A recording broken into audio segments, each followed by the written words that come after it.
still asking myself why I, like a white dude in California, wrote a book set on the other side of the world from a perspective that's much different than my culture, race, my experience. But I teach college as well, and in one of my classes, I teach fiction writing. We read novels and try to understand them as writers. I always throw in one memoir, so that is my students who are trying to write novels, to fake the fictional lives of imagined people. We read one memoir, we can see how a real person writes about his or her real life. And this was 2004, and I picked a book I had read a good review of called The Aquariums of Pyongyang by Kang Chol-hwan. And Kang had spent 9 years in a North Korean gulag, Camp 15, called Yodok. And he had won the Triple Crown of Survival. He'd made it out of the North Korean gulag, made it out of North Korea. And increasingly the hardest of the three is to make it out of southern China these days. And so his was like the rarest story in the world. And I realized I didn't know anything about North Korea, and that I considered myself like us Californians think we're pretty enlightened. But I realized I didn't know that much about Korea, or Korean history, and I had Korean and Korean American students and colleagues. I didn't know that much about the Korean War, which we made a television show about called MASH, a comedy, right? It's about all I knew about the Korean War. And so I just started reading books as a curious reader. And over the course of a year, I read about a dozen books. But what was missing was the human dimension. Most of it was about the military or the politics or the economic situation. But I just wondered what it was like to be a dad there. Or I'm a writer, what would it be like to be born a writer? What would I have to write there? Or how would I find my wife? Or what would my schooling be like? And what I discovered was that human dimension wasn't really in the books. They were online.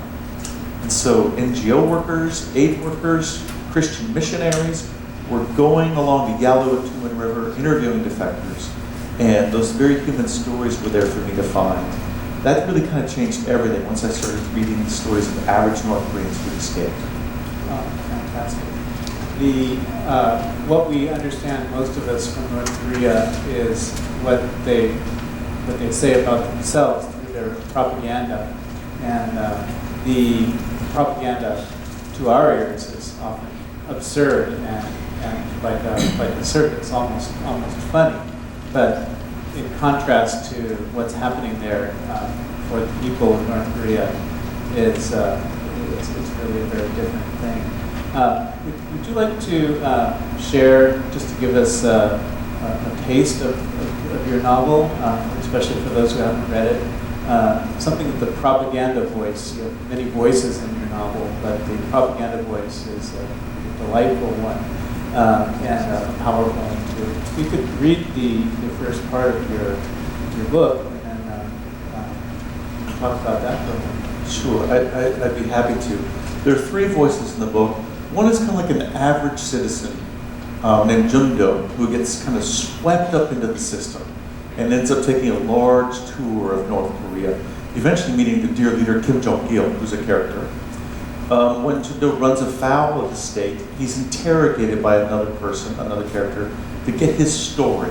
And so there's the story of the character, there's the story that's extracted from the character, and then the state takes the story and turns it into propaganda to use to inspire all the people.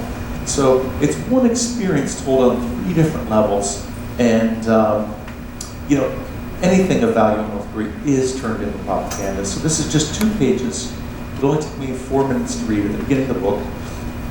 And this is kind of the story of our character, aggrandized to serve the state. Oh, I should mention, we'll talk about this, that in all the homes in North Korea are loudspeakers. It's basically like cable radio. In the early 70s, Kim Il-sung, who's the grandfather of Kim Jong-un, wanted to control the people But he didn't want to do it through radio because he was worried that could be intercepted by the Americans and jammed. So it's just like cable TV. They wired the entire nation with cable, but what came through it was just audio. And in everyone's houses, they have a loudspeaker that they can't control. Actually, disabling it is a very serious crime there. And so if you work on a factory or in a warehouse, the propaganda plays all day. You must listen to it. You can't avoid it. So this is the voice that comes through the loudspeaker in your house. Citizens, gather around your loudspeakers, for we bring important updates in your kitchens, in your offices, on your factory floors, wherever your loudspeaker is located. Turn up the volume. In local news, our dear leader Kim Jong-il was seen offering on-the-spot guidance to the engineers deepening the Taedong River channel.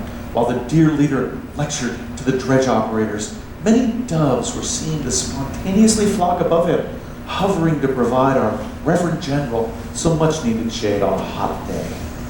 Also to report is a request from Pyongyang's Minister of Public Safety, who asks that while pigeon snaring season is in full swing, tripwires and snatch loops be placed out of the reach of our youngest comrades. And don't forget, citizens, the ban on stargazing is still in effect. Later in the broadcast, we'll reveal the winning recipe for this month's cooking contest. Hundreds of recipes were entered, but only one can be declared the best way to prepare pumpkin rind soup. But first comes grave news from the East Sea, where American aggressors flirt with acts of all-out war after stopping and looting a North Korean fishing vessel. Once again, the Yankees have violated Korean waters to steal the precious contents of a Severin ship, all the while accusing us of everything from banditry to kidnapping to cruelty to sharks. First off, it's the Americans and their puppets who are the pirates of the sea. Secondly, did an American woman not recently row around the entire world to defect to our great nation? A workers' paradise where citizens want for nothing. That alone should be proof enough that these persistent accusations of kidnapping are ludicrous. But cruelty to sharks, this charge must be addressed. Known as the fisherman's friend, the shark has an ancient camaraderie with the Korean people. In the year 1592, did sharks not offer fish from their own mouths to help sustain Admiral Yi's sailors during the siege of Akpo Harbor? Have sharks not developed cancer-preventing powers in order to help their human friends not live longer and healthier lives? Does our own Commander God, winner of the Golden Belt, not have a soothing bowl of shark fin soup before each triumphant Taekwondo match? And citizens, did you not see with your own eyes a movie entitled A True Daughter of the Country, right here in Pyongyang's own Moranbang Theater? Then certainly you remember the scene in which our national actress Sun Moon capsized in Incheon Bay while trying to prevent the American sneak attack. It was a scary moment for all of us as the sharks began to circle her, helpless amid the waves. But did the sharks not recognize Sun Moon's modesty? Did they not smell the hot blood of her patriotism and lift her upon their fins to carry her safely to shore where she could join the raging battle to repel the imperialist invaders?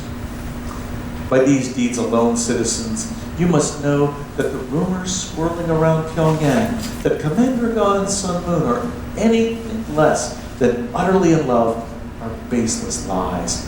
Baseless as the boarding of our innocent fishing vessels by foreign powers. Baseless as the outlandish allegations of kidnapping leveled at us by the Japanese. Do the Japanese think we forget it is they who once enslaved our husbands and made comfort women of our wives? Baseless to think that any woman loves her husband more than Sun Moon. Did the citizens not behold how Sun Moon bestowed the golden belt upon her new husband, her cheeks flushed with modesty and love? Were you not assembled in Kim Il-sung Square to witness it firsthand? What are you going to believe, citizens? Rumors and lies? Or your very own eyes? But let us return to today's program, which includes a rebroadcast of Kim Il-sung's glorious speech of April 15th, Juche 71, and a public service announcement from the Minister of Procurement, Comrade Buck, on the topic of prolonging the life of compact fluorescent light bulbs. But first, citizens, a treat. It is our pleasure to announce that Pyongyang has a new opera singer. The dear leader has dubbed her the lovely visitor. And here she is, to sing for your patriotic pleasure the arias from Sea of Blood. So return to your industrial lays and Vinalong Loon citizens and double your output quotas as you listen to this lovely visitor sing the story of the greatest nation in the world, the Democratic People's Republic of Korea. Thank you. Wow.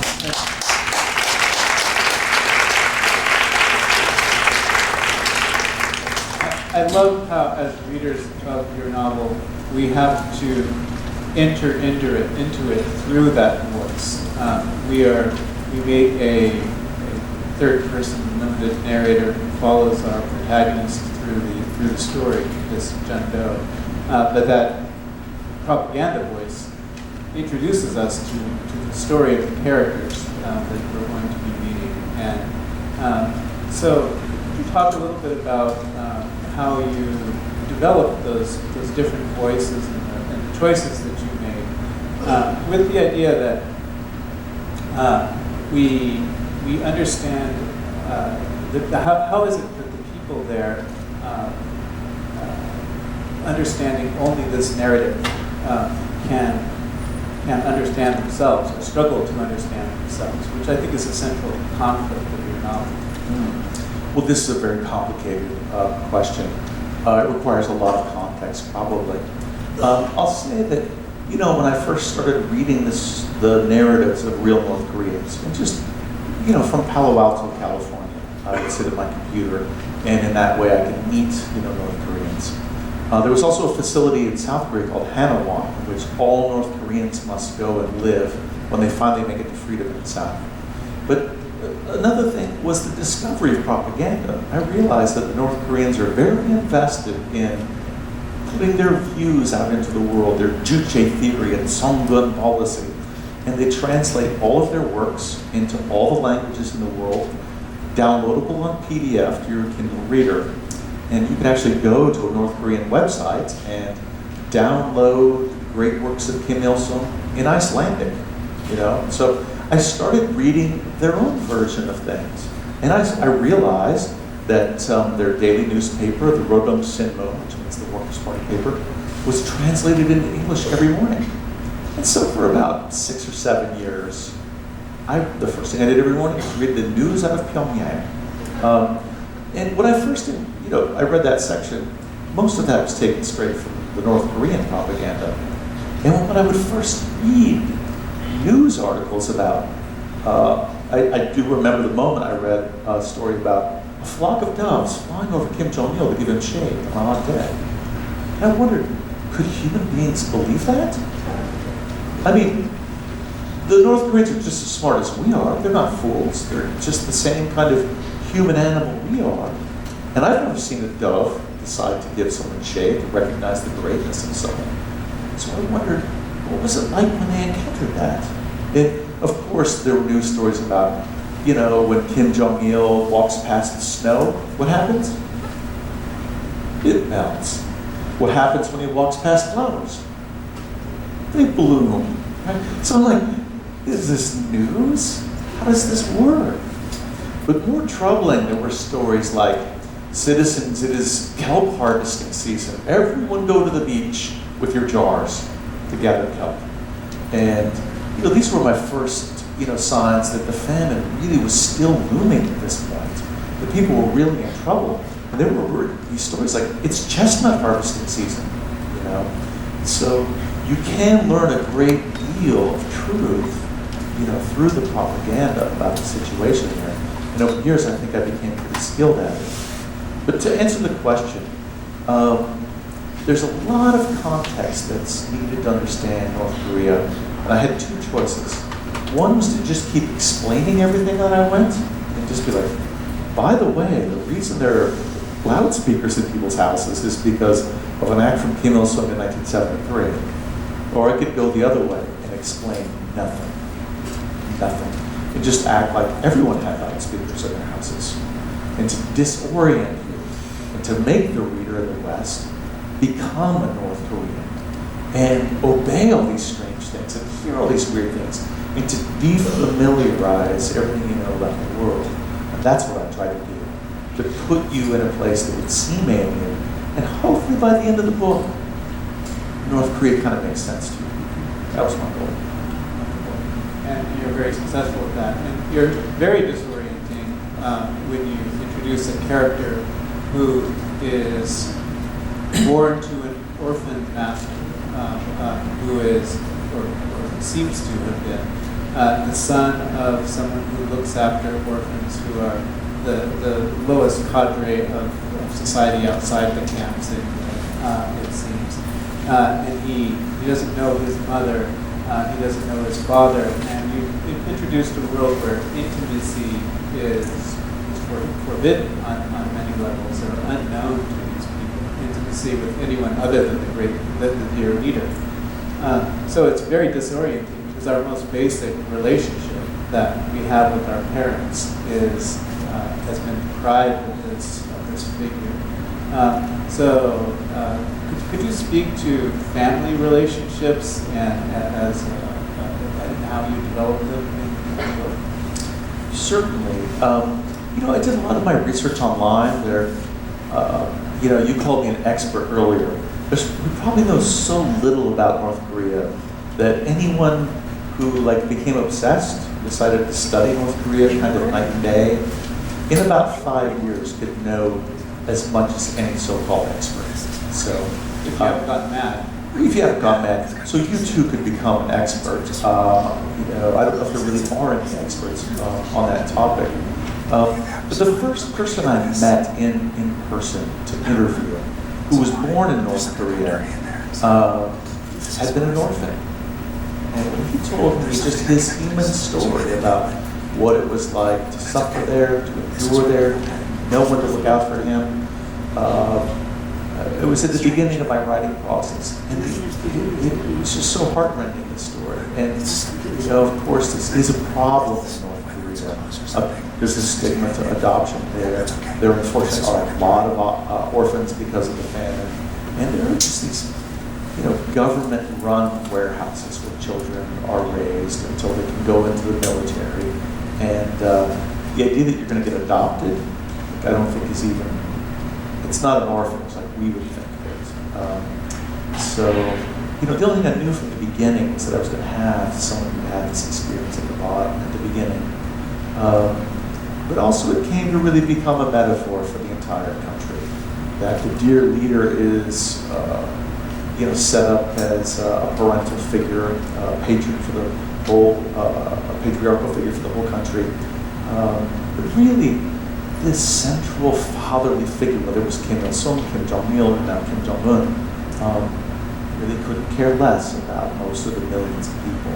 And it's really kind of a sick system. And I think to be born there is to be an orphan in a very essential way. Well, your orphan, John Doe,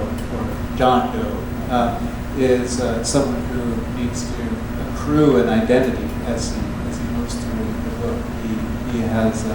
He's a tabula rasa at the beginning, and it's fascinating that as he does so, he's good. He's a good person. There's goodness in him. I'm not sure where that comes from, but maybe it comes from your belief in humanity, and there's so much that is not good around him, and another metaphor might be that North Korea, the last totalitarian state, the last Stalinist state, is kind of orphaned itself. But it is not a good actor. So in some ways it seems you're opposing a good orphan against a bad one. Yes. Well, North Korea invites this question because it's so difficult to live, is what's the difference between living and surviving? Surviving is just getting enough calories and making it through every single day.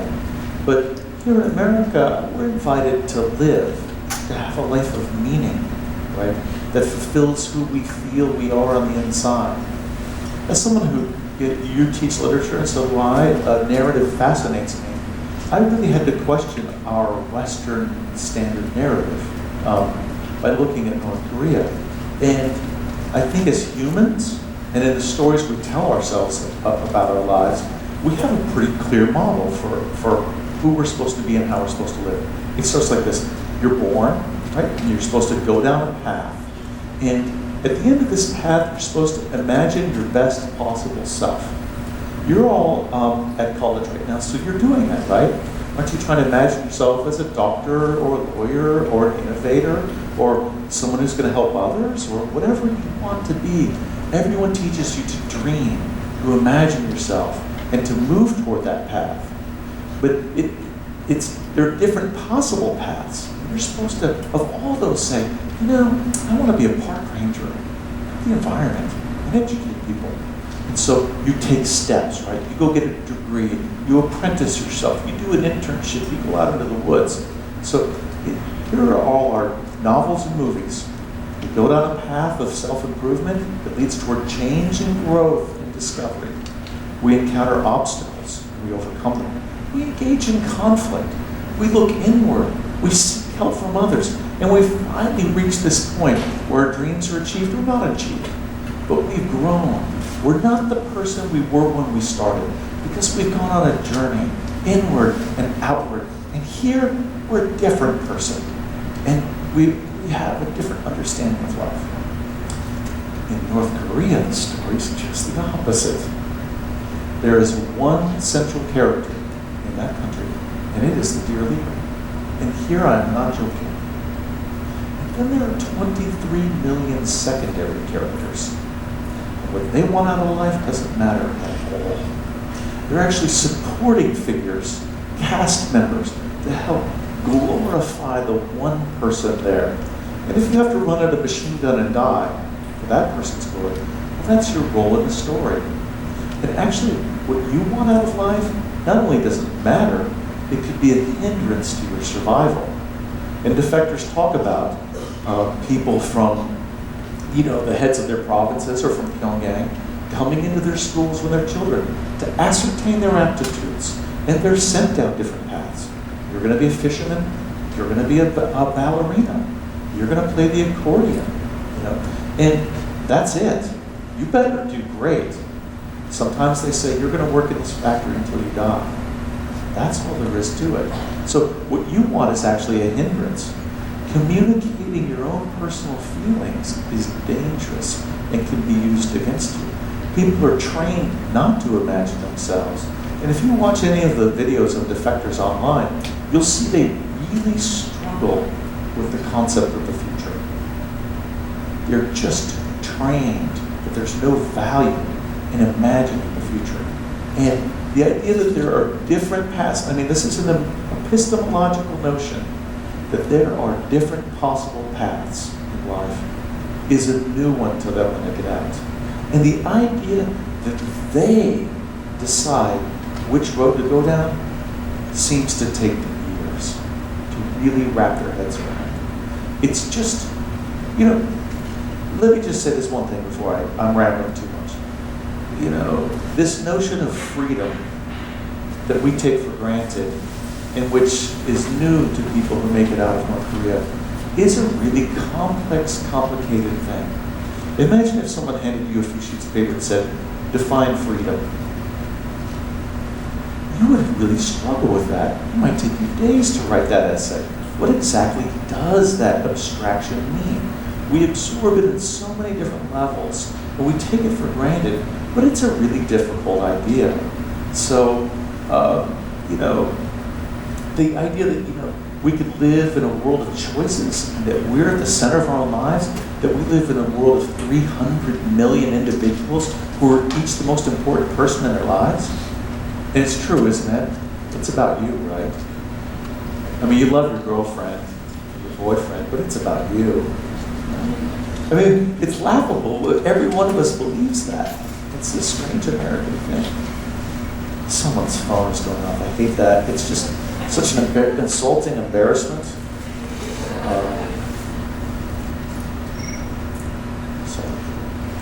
My phone never rings. I'll pause it. No, that's fantastic. Sorry, Tim. I'll answer this next question in 10 words. My students know what the consequences are for that in class, which speaks to something I'd love to talk with you another time. It's the wonderful story of your Nirvana, which some of the students have read as well, speaking about a relationship with technology.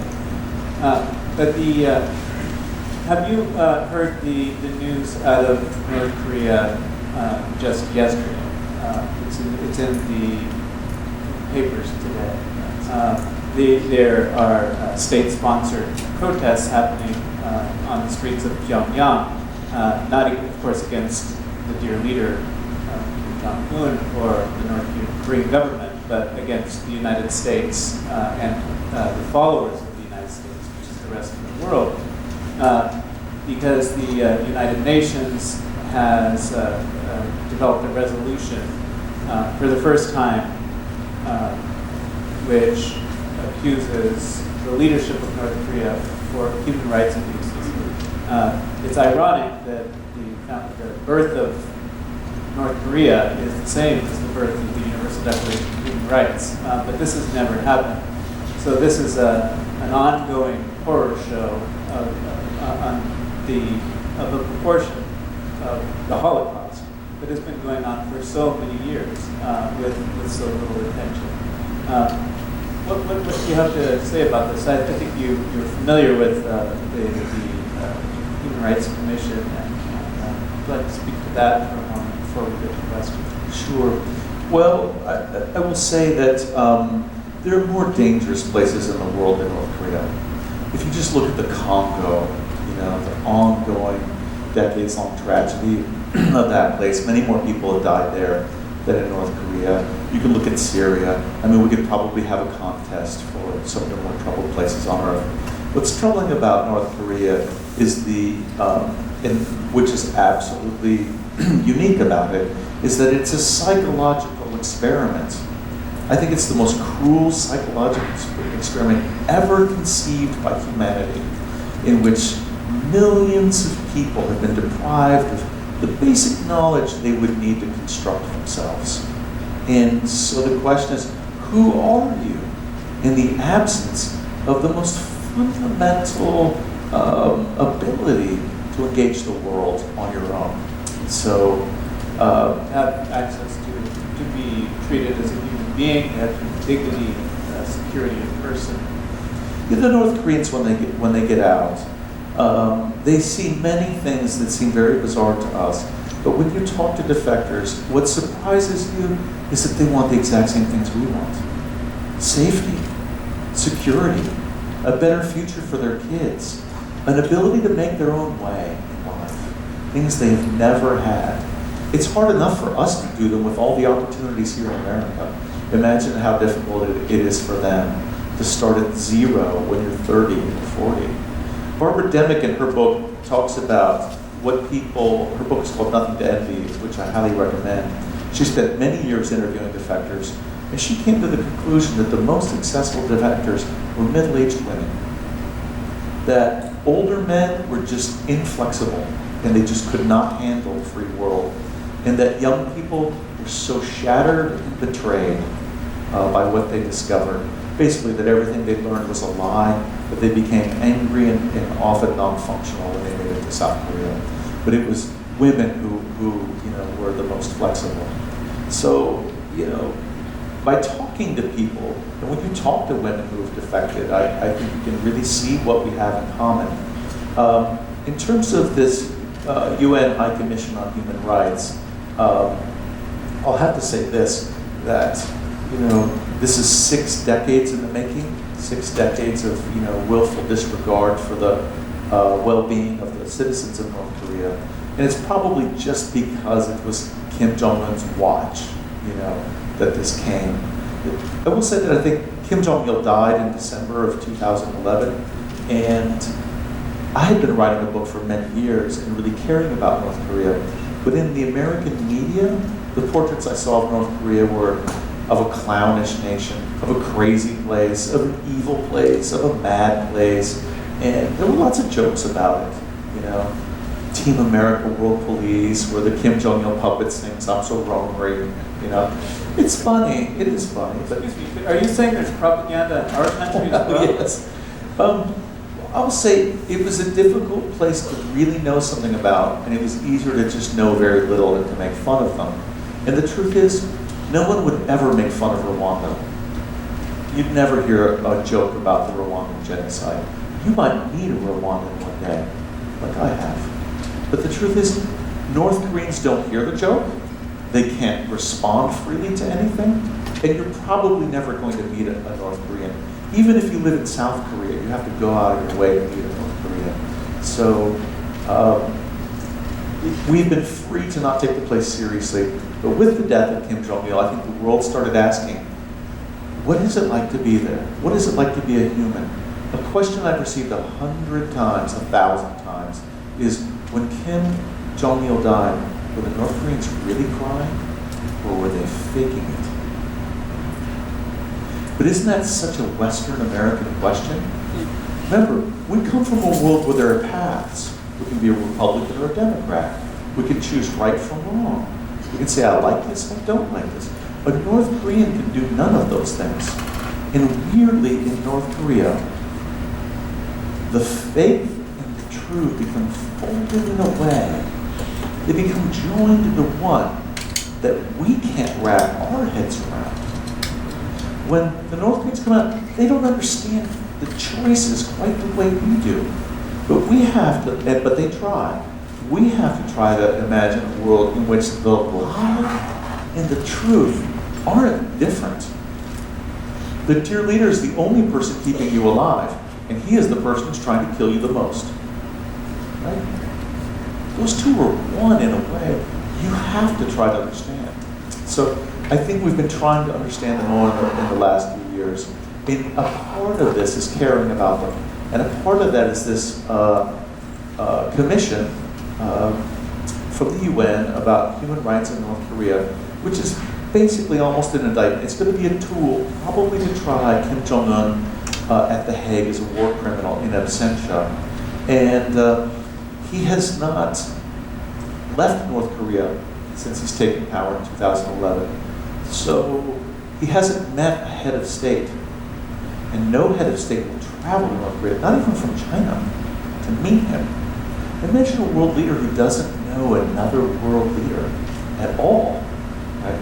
So if this happens, that means he will never be able to leave, and he will be trapped there. He will be a war criminal, and it will have even worse consequences for North Koreans.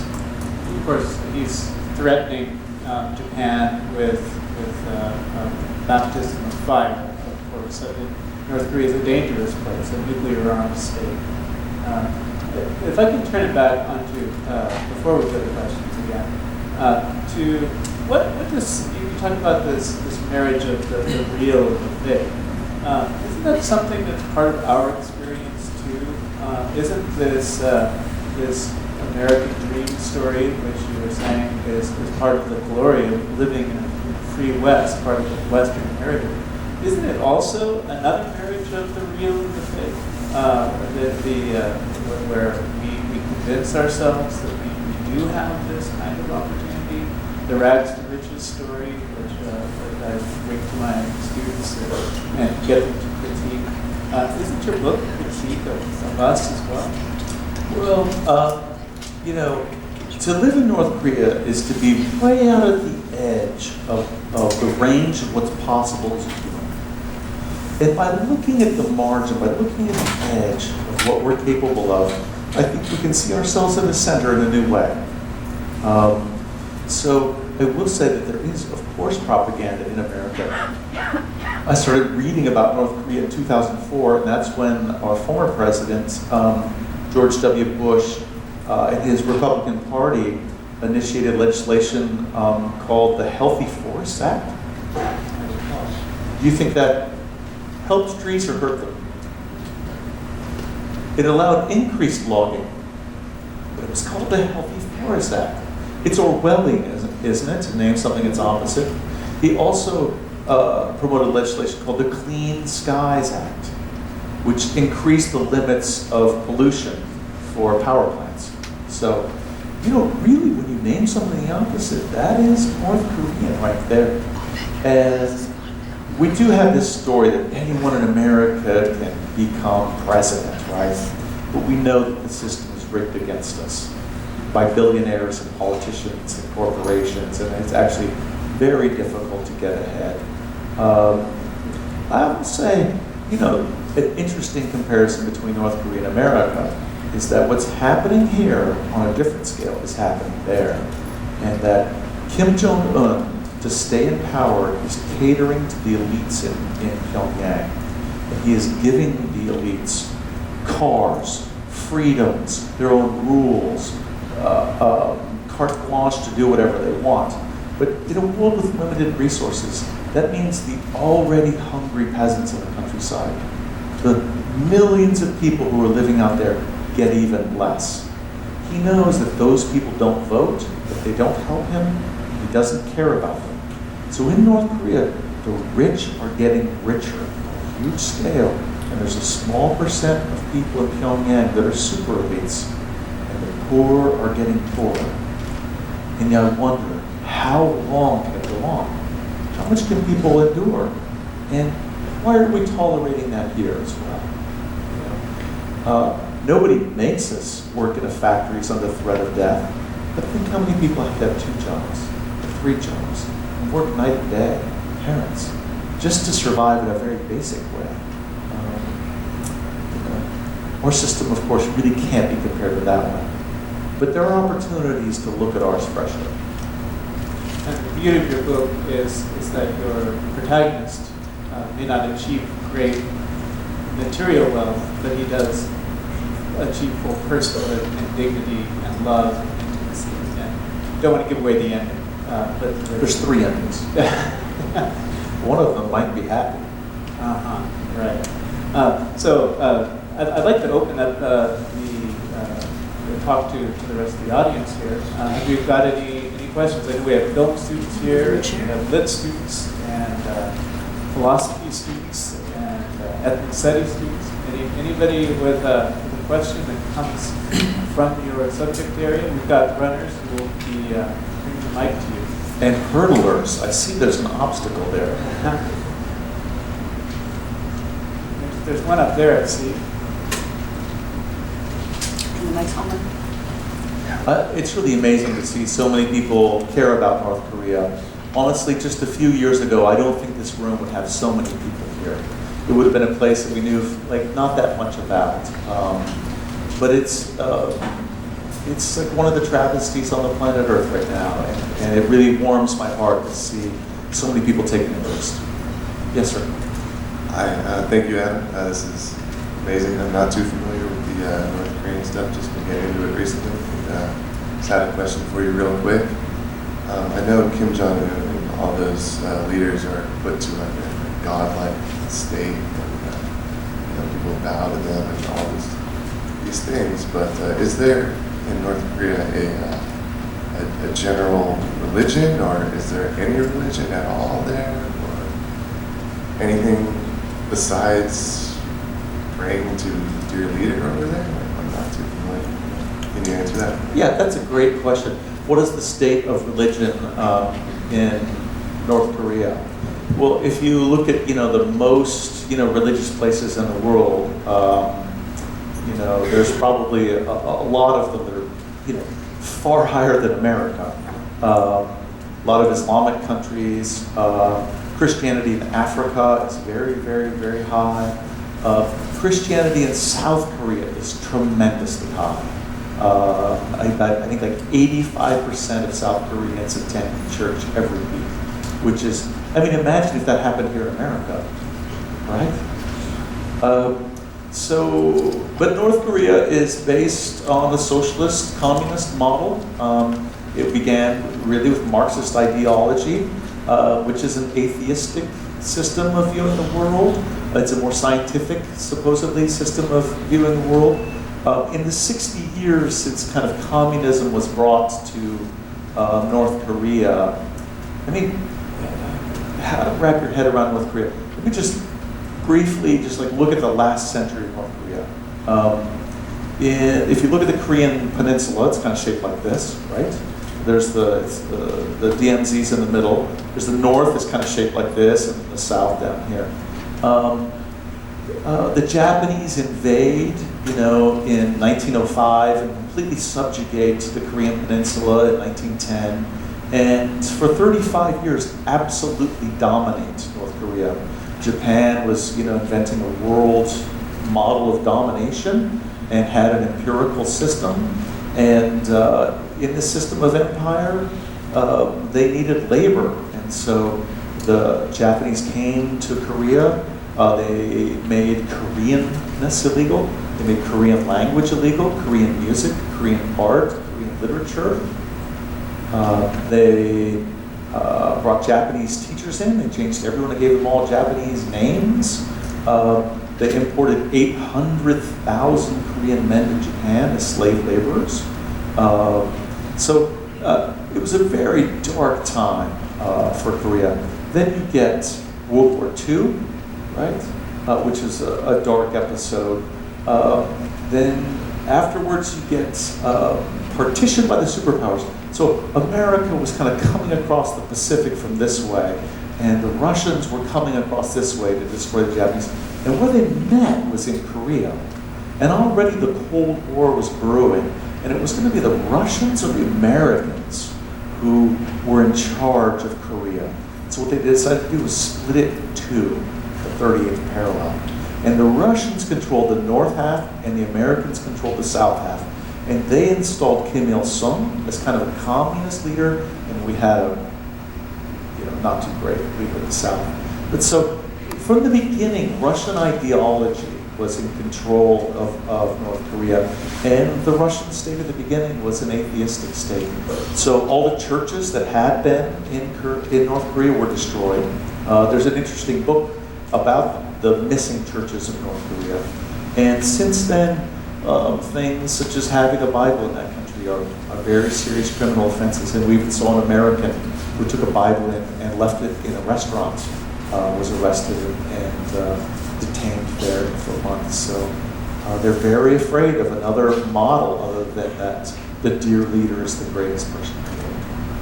And of course, they have to keep the borders sealed tight from information, because with information comes the potential downfall of this regime. Right. So soap operas, leaflets dropped from balloons, all of these are the enemy, are their weapons. North Korea is interestingly tracked geographically. It has ocean to the east, ocean to the west. The north is very mountainous, separated by the Yalu-Tumen River, very arduous journeys to get there. Depending on when you get there, those rivers are dangerous or easy to cross. And how come people don't escape to South Korea just by heading south?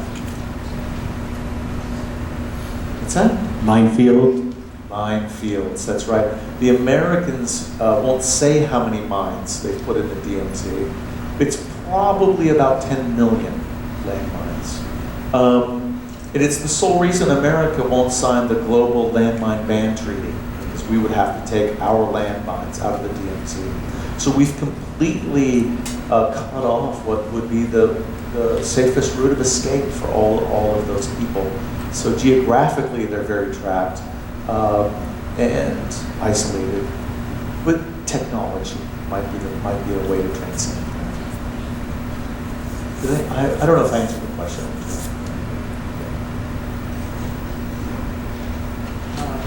Question right here. Having written the book, have you had North Koreans read the book? Have you had feedback? With hindsight, would you say you got some aspects of society wrong? What's been the general feedback from Nobi Hydro? Yes. What does North Korea think of my book? That is a great question. It hasn't been released today. The book has actually just come out in the Korean language in the last year, so it's relatively new there, and Korean readers are just now encountering it. There's probably 10 different answers to it. That question. I did start with this question of like, who am I to like write a book about these people? Like, it's so far from my experience. And that question is still true. I don't think I have a solid answer for it. But after studying North Korea for years and realizing that North Koreans aren't allowed to tell their own stories. And if you think about it, North Koreans have been separated from their literature for over a century. From 1910, it was made illegal. So no North Korean has read a book in 100 years. A novel, you read them all the time. You've read them in school. Most of the time. Well, but you don't know someone who has ever, your great-grandparent doesn't remember having read a book. And so, you know, getting these portraits, learning to speak, learning to tell your own stories is something that's really been cut off. This basic human enterprise is gone there. But one of the weird things is that when defectors do make it out, they've been trained to keep quiet their whole lives for survival, and for the survival of their whole families, because we haven't talked about the gulags, but they're family gulags.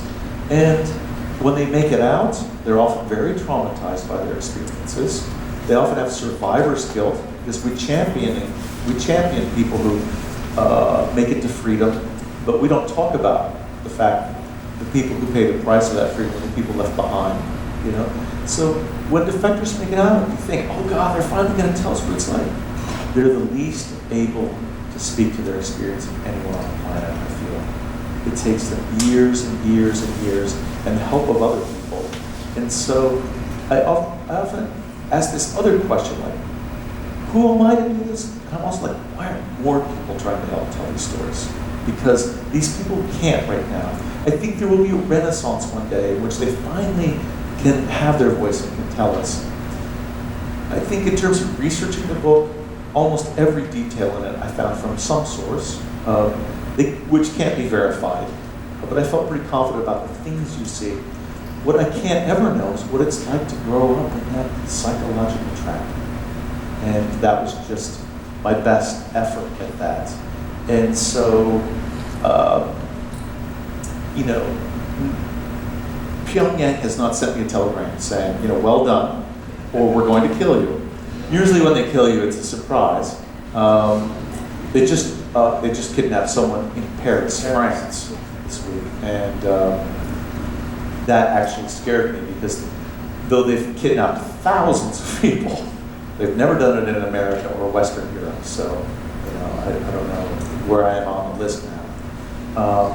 I know that, you know, when I went to North Korea, the person who took me there isn't with us anymore. He's since died, which I'm very sad about. But the person who helped get me my visa is banned from ever working for North Korea again. So he lost his career from that. So I think that's one of my few signs that they weren't happy with the book. Certainly Pyongyang is quite aware of this. Certainly winning the Pulitzer Prize has drawn attention to this. But I will say, like, I won't know if I got my portrait right or wrong for a long time, probably. But I will say there was no book on earth quite like it. And one of the things I do feel good about is that since then, our capitalist-driven society and our publishing industry that must make money has decided we can probably make money from books about North Korea. And over the past 2 years, I've been sent in advance copies of maybe 15 or 16 books from North Koreans about experts on North Korea. And so there's a new wave of serious books is coming. And I feel like that's something I can feel good about. Some of my students, some of my students have read Escape from Camp 14 by Elaine Hardin, which is a You know, the person that's about, Shin Jong-hook, his story was very powerful to me. When he finally made it out of North Korea, he was so traumatized he could literally speak to what he did. And when he first tried to tell his story, he used like comics. He couldn't put it into words without being paralyzed. And he drew little pictures of torture and execution. And to me, that was really profound. But again, here's someone who like really needed someone to help him tell his story. And it was a collaboration. So, Oh, hi. So thank you for writing the book. I think it's really a window on a world and culture that even though we know about, it really put it vividly in words and in images, at least for me. I was going to ask you about what happened in Paris 2 days ago, but in a different context. So the kid that was actually at the airport being kidnapped was not kidnapped, okay? So he's in Paris and he's safe, and that is very important to me. He is one of the nephews of the uncle that was killed. Jacques Santer. Thank you. That was killed recently, about a year ago. That was one of the reasons. But so France, Switzerland, and Bosnia, and Kim Jong-un studied in Bosnia, allowed still kids of the elite to go to those countries. And what I don't understand, is why there were no more defectors. This is the first one that we know about. They wanted to stay in Paris and was kidnapped.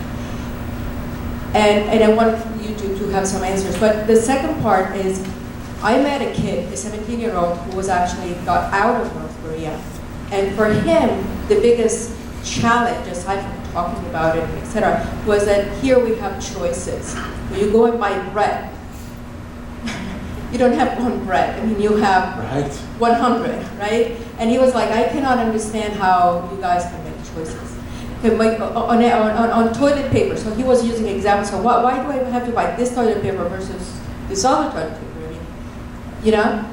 Besides, they did not have toilet paper in Korea, so he was very kind of flabbergasted by this. So the question for me is, I didn't see it, maybe it's me, I didn't see any question about choices, and I wanted to know from you what you think, because that is the same issue that people, after the wall came down from Eastern Germany, they never had choices. In China, they never had choices until years ago. So in other communist countries, it still was still the same. Choice means thinking about things in a different way. Choices for yourself, aside from which direction about it.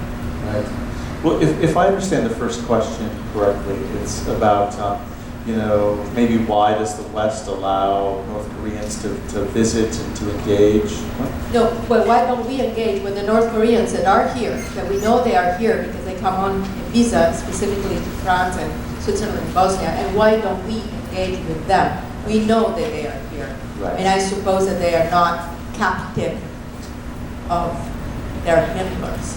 Well, I mean, what does the word captive mean? I mean, no North Korean is allowed to go on a holiday with their entire family. You must go alone, and your family's back home. If you decide to go on an adventure, well then, your family's going to pay the price. And who would ever do that to their family? They use the family to control everyone. It's actually how terror is transferred from the state to the individual is through the family. With family gulags like Camp 14, where if one person in the family is suspected of a crime against the state, then the whole family goes away. What that does, and I try to capture it in my book, is make the family police itself. And so the grandmother will say, oh, you didn't bow deeply enough before the portrait today. Or the uncle will say, don't talk to so-and-so, I don't trust him. And so they're constantly monitoring each other for the safety of the whole family, and they become their own little police unit, don't they? Censoring each other. The idea that not even the family is sacred in society, I find is really disgusting. In North Korea, you'll notice that North Koreans never do anything by themselves. They're always in teams. And so I was never alone with a minor, ever. They were always two of them with me, so they could report on each other later, right? So if I was to give money to one of them, the other one would report it. So they're not even free in their own society. In North Korea, it is illegal for a citizen to interact with a foreigner. And that doesn't mean speech. To engage. Is that a look, a gesture, standing too close? And remember, this is a world where your whole family is at stake for being suspected of engaging a foreigner. So when I would walk around, obviously I did not look like a North Korean. It's the most homogenous society on earth. And people would just like, I was like a shark swimming through the school of fish. They would be like, whoa, whoa, I'm not going near that guy. I'm not even going to be seen going near that guy. And so I would walk down the streets of Pyongyang on Reunification Boulevard with thousands of people, because they have no bicycles and they have no cars, and the subway's a joke, and the bus lines are forever. So people walk by the thousands, like giant schools of fish, very quickly to get where they're going. And they would see me and they would like cross the street. So even in North Korea, they were scared of being seen to even be near someone who's different. They wouldn't even look at me. I caught people looking at me like in the reflections of windows, I noticed. They were just as curious as we are. It's just too dangerous. And so if a kid goes to school in France, they have his whole family, right? And he knows anything he does in France is going to be have consequences for his family back home. So he's not going to befriend anyone there. It could hurt his sisters or his grandmother or their entire futures. You don't have to go to Gulag. You can lose your apartment. You can lose a job. You can move to the countryside. There are penalties for everything. So it's just too dangerous to really know someone. Is anyone here been to North Korea? Have you been to North Korea? When did you go? I was in Seoul, Korea, maybe at that point. And I think Okay. When I was there in 1889, it seemed to me that they had this Seoul had gone into martial law because the students and the Katusas, they were all rioting for unification. So, and it seems that's fairly common practice over in Seoul, Korea. In light of that, with the fact that the UN's now looking at Il Kim Jong, that was his name. Do you think there will ever be reunification there? Do you think the North Korean people will ever be free? Well, this is the biggest question of the whole topic, and the one to which nobody seems to have a good answer. You know, with my book, I just tried to see if I could get a feel for what it was like to be a dad there, what it was like to be a normal person. There are a lot of great minds, smarter than mine, trying to figure out this question of will reunification happen, when will it happen, on what terms. So I can't profess any knowledge on that, honestly. I will say that there seems to be no political will for it at all. China doesn't want it to happen. If reunification happens and that border disappears, you know, we have 30,000 US troops there. The North Koreans see South Korea as the occupied place. They see them as the puppet. And you know what? We park all our nuclear submarines there. We do have 30,000 troops there. What are they doing there? I mean, don't they kind of have a point to some degree? But the Chinese know if there's reunification, all those soldiers are going to be on their border. What if we had 30,000 Chinese soldiers on the border of Baja, right next to San Diego, which would be the distance Seoul is from the border? What if the Chinese parked their nuclear submarines in the Baja of California? We would be pretty freaked out about it. So the last thing China wants is for that DMZ to go away. South Korea, though, you know, President Park, you know, has a minister of unification now and is making a lot of steps. And when I was in Seoul, I saw her speak to this topic. Honestly, like, they're having a hard time dealing with 1,000 defectors a year. People who come to South Korea with no education, with no skills, with no initiative, with no sense about how one of the most modern cities in the world works, you know. People who don't know about paying rent, don't know why they have to pay for their food, who don't know what a checking account is. There is still not a stoplight in North Korea. They have the nuclear bomb, but they haven't invented the phone book. They have gigantic missiles, but they haven't invented the stoplight. It's a strange place. So, you know, there is no way South Korea could handle 23 million people coming to them. Of course, the first thing they do is leave. It is not like East Germany and West Germany. So, you know, America is I mean, like right now, they know what the situation is and it's stable. There will be a lot of dangerous unknowns. So nobody is trying to help North Koreans right now, in my opinion. The only people who are doing it are honestly missionaries in southern China and aid workers who are all taking great risks. They're just private organizations. And I think you're helping North Korea by A novelist. by rewriting the narrative from the inside. I think help is, it's hard to get help from the outside. It's hard to enforce anything militarily, but the beginning is for them to be able to write their own story, or to learn how to write their own story, and you provided a beautiful model for that. So thank you very much, Adam Johnson. Thank you, Tim. Yes, please. Thank you. Thank you. Thanks, everybody.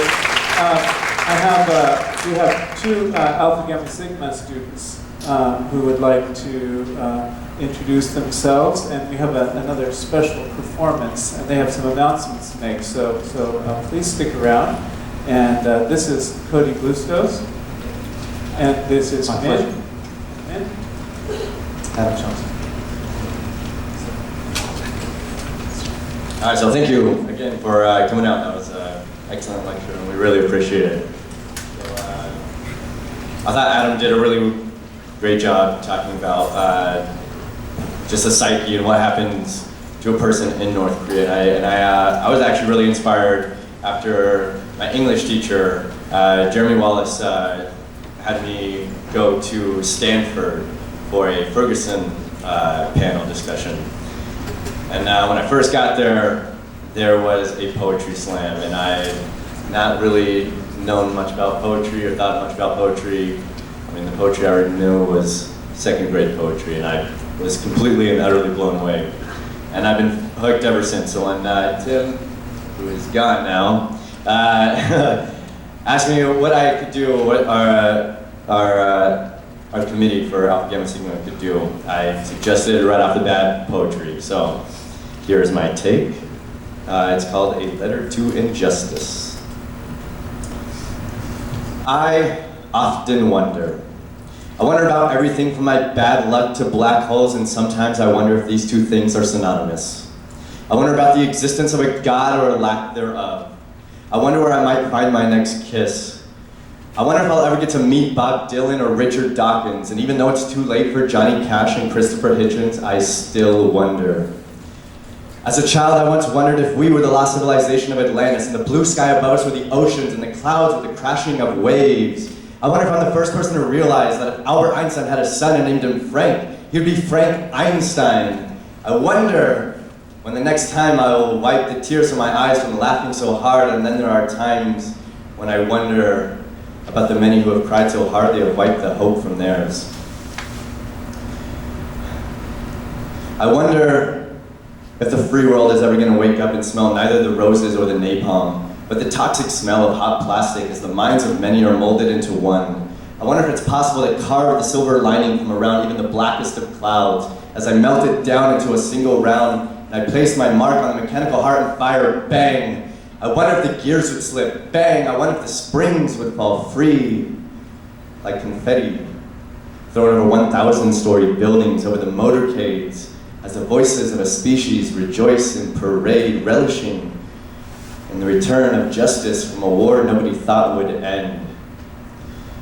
And in this wondrous state of thought, my wonders now wonder if I'll ever cry for anything this beautiful again. So let's put down our victory gin, aged 30 years to perfection. Yes, I know 1984 was a good year, but according to the Surgeon General, it's the leading cause of mind control. And instead, I propose we raise our glasses and we drown ourselves in wonder.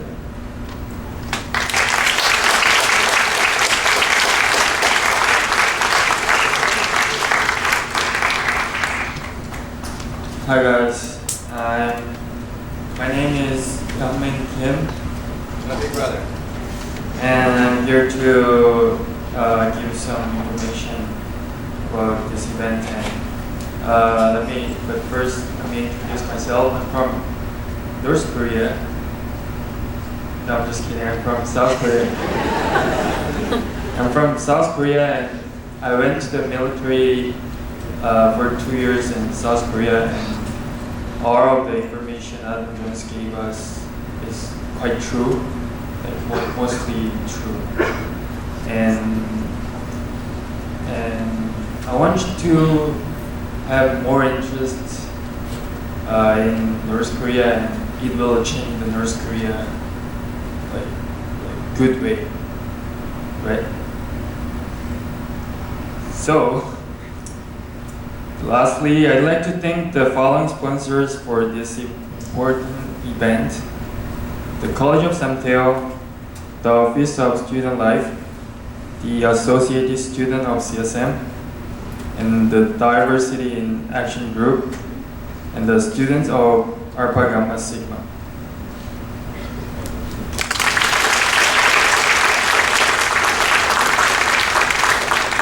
Also, that the bookstore will be selling books and Adam Jones will be signing them. The Diversity in Action Group would like you to fill out the brief survey you were given upon entry, and you can turn it in on the table outside. And the students have prepared a poster gallery featuring the Universal Declaration of Human Rights and the dire situation in North Korea. Please check it out and outside. And the Korean lunch has been provided by Gangnam Chicken in downtown of Samteo. Please use your blue ticket and serve yourself. Thank you, everyone.